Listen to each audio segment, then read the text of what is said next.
నాకేం చేయాలో అర్థం కావడం లేదు. అమ్మా, అక్కను అలా వదిలేస్తే లాభం లేదు. తనతో మాట్లాడి అసలేం జరిగిందో తెలుసుకో. ప్రభు, గంగ ఏం చెప్తుందో విన్నారు కదా? ఇదంతయు వింటుంటే నాకేదో అనుమానంగా ఉంది. నాకు కూడా చిత్రగుప్త. నేను కావేరితో మాట్లాడడానికి ప్రయత్నిస్తున్నాను, కానీ కుదరడం లేదు. వస్తుంది, వెంటనే హడావిడిగా వెళ్ళిపోతుంది. అక్క ఏవో సమస్యల్లో ఉందమ్మా.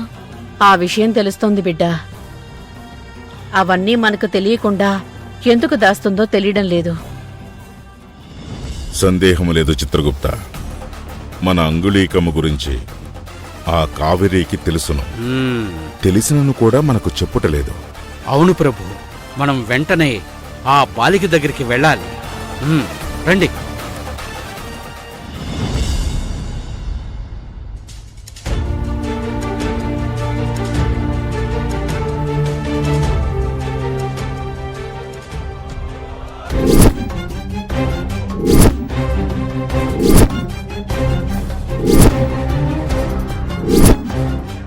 నువ్వెందుకలా మళ్ళీ వచ్చావు? రావద్దని చెప్పాను కదా. గుడిలో దేవత రావద్దందని గుడికి వెళ్ళడం మానేస్తామా భువనమ్మా? ఇదే అంతే. ఈ ఇల్లు నాకు దేవాలయం. నోర్ముయ్, నీ నక్క వినయాలు నా దగ్గర చూపించుకు. నేను రావద్దన్నానని కావేరి కాళ్ళు పట్టుకుని బతిమిలాడుంటావు. ఈ పిచ్చిది నీ మాటలు విని తీసుకొచ్చుంటుంది. వెంటనే వెళ్ళిపో. అత్తయ్య, ఈ ఒక్కసారికి నా మాట వినండి. అలా పూర్తిగా మారిపోయింది.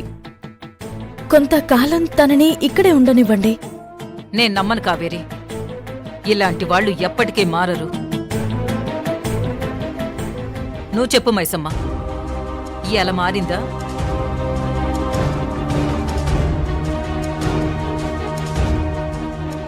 చూసావుగా, తను పోలీస్. తనే అలా మారిందని చెప్పలేకపోతుంది. నువ్వెలా చెప్తావు? అది కాదత్తయ్య. చూడు కావేరి, కొంతమందిని ఎట్టి పరిస్థితుల్లోనూ క్షమించకూడదు. ఈ అల గతిలేని పరిస్థితుల్లో నీ దగ్గర మారినట్టు నటిస్తుంది. కావేరి, అమ్మ ఎందుకు చెప్తుందో విను. ఇంతకు ముందు కూడా యమజ విషయంలో 2 సార్లు నువ్వు ఇలాగే చేశావు. అప్పుడు మనం చాలా బాధలు పడ్డాం. వెంటనే ఆవిడ్ని ఇక్కడి నుంచి పంపించేశాయి. అర్జున్ బాబు, తొందరపడకండి. అలా వాళ్ళ అమ్మాయి వేరే చోట చదువుకుంటుంది. తన చదువు పూర్తయ్యే వరకు అలానే ఇక్కడే ఉండనిద్దాం. కావేరి, నీకేమైనా పిచ్చి పట్టిందా? ఇంతవరకు మనం పడ్డ కష్టాలు సరిపోవా? భువనమ్మా, నాకొక్క అవకాశం ఇవ్వండి. ఈసారి ఎలాంటి తప్పుడు పనులు చెయ్యను. నా శేష జీవితం మీకు సేవ చేసుకుంటూ గడిపేస్తాను. ఇలాంటి కబుర్లు ఇంతకు ముందు చాలానే చెప్పావు. నిన్ను కావేరి నమ్ముతుందేమో కాని నేను నమ్మను. మైసమ్మ, వెంటనే దీన్ని బయటికి గింటే. ఆగు మైసమ్మ.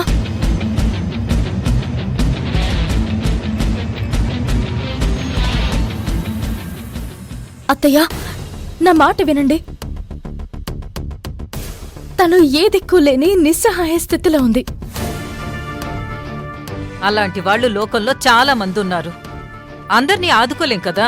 లోకంలో ఉన్న వాళ్ళందరినీ మనం ఆదుకోలేకపోవచ్చు. కనీసం మన కళ్ళ ముందున్న వాళ్లకైనా సహాయం చేయాలి కదా.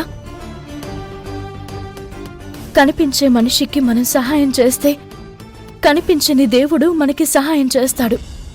కావేరి, ఆవుకి గడ్డి వేయొచ్చు, కాని పాముకి పాలు పొయ్యకూడదు. మనకి 100 కోట్ల ఆస్తుంది. ఎంతమందికి సాయం చేస్తావో చెయ్యి. కావాలంటే ఈ అలకు కూడా 10ో 10కో ఇచ్చి పంపించే. అంతేకాని తీసుకొచ్చి ఇంట్లో పెట్టుకు. ఇంకా చూస్తూ నిలబడ్డావేంటే? వెళ్ళవే బయటికి. ఆగండి అత్తయ్య.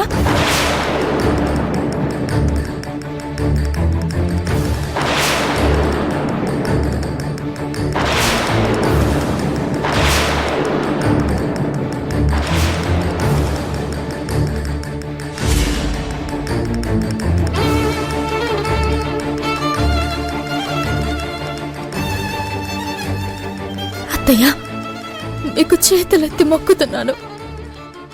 అలానే వదిలేయండి. తనని ఇక్కడే ఉండనివ్వండి. కావేరి, ఏం చేస్తున్నావు నువ్వు? అర్జున్ బాబు, దయచేసి మీరు అత్తయ్య నన్ను అర్థం చేసుకోండి. అలానే ఇక్కడికి తీసుకురావడానికి నాకొక కారణం ఉంది. అదేంటో నేను మీకిప్పుడు చెప్పలేను. టైం వచ్చినప్పుడు చెప్తాను. నా మీద నమ్మకం ఉంచండి. నేనిక ఈ విషయంలో ఏం మాట్లాడను కావేరి. ఎప్పుడైతే నువ్వు నా మాటకు విలువివ్వలేదో అప్పుడే నీకు నా మీద ఎంత గౌరవం ఉందో అర్థమైంది.